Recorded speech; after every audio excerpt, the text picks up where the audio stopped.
ठीक आहे. तर हा पाशा पटेल धर्मानं मुसलमान आहे. हो, तोच गोल टोपीवाला. तुम्ही वेगवेगळ्या भाजपच्या नेत्यांकडून ऐकलेला असन, कठमुल्ला, असे वेगवेगळे शब्द जे मी इथं घेऊ शकत नाही, जे भाजपचे नेते वारंवार घेत असतात.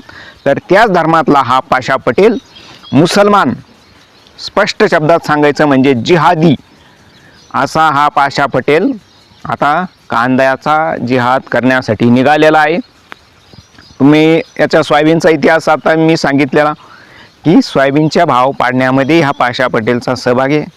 केंद्रामध्ये सुद्धा शेतमालाचे भाव सुचवण्यासाठी याचा सल्ला घेतला जातो ह्या पाशा पटेलचा.